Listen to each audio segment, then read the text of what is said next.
Brad and I met in the 6th grade.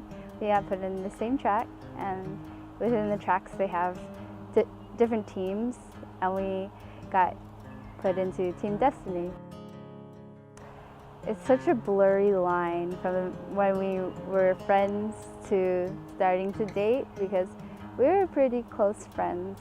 We did ministry together, we hung out a lot together. Over the years, I started to see traits in her that I really liked. That's when I felt myself to like her, and I remember telling her that on the day before Easter.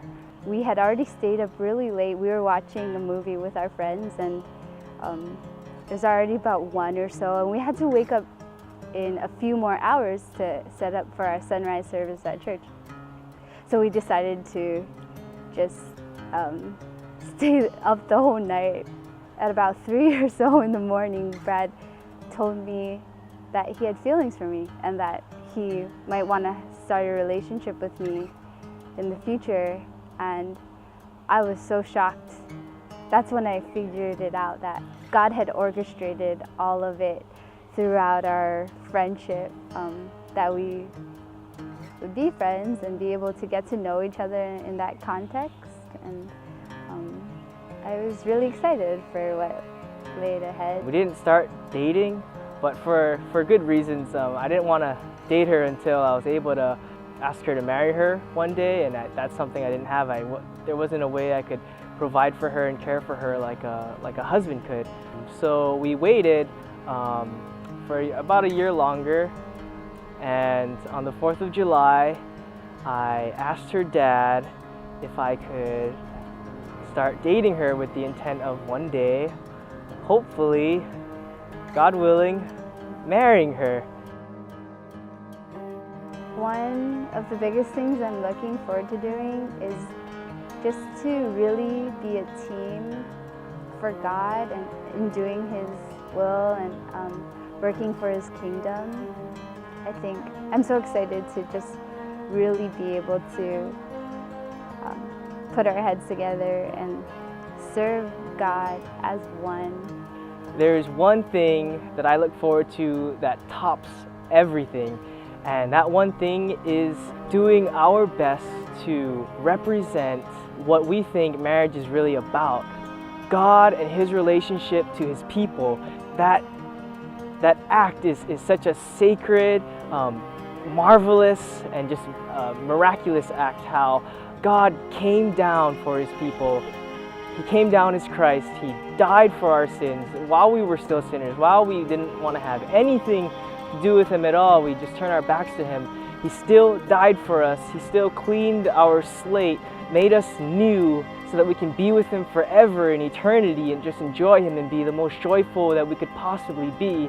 He did that for us. And in marriage, we believe that the groom represents God, and that the bride is His church, and that marriage is God's way of showing His relationship with us to the world.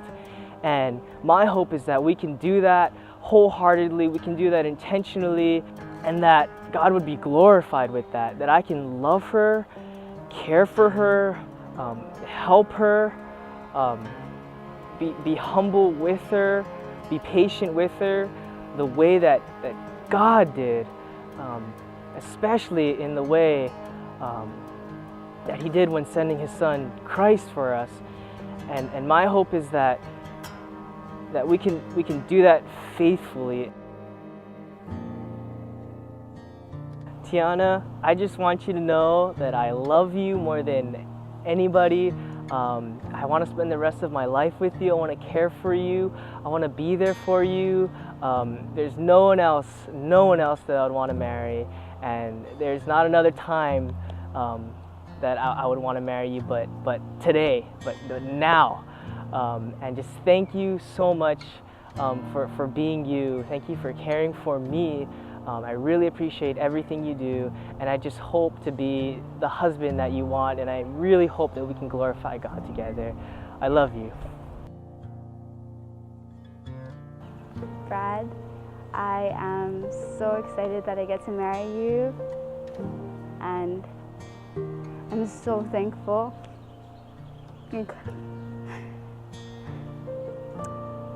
I'm so thankful to God that He would have so much grace on me, and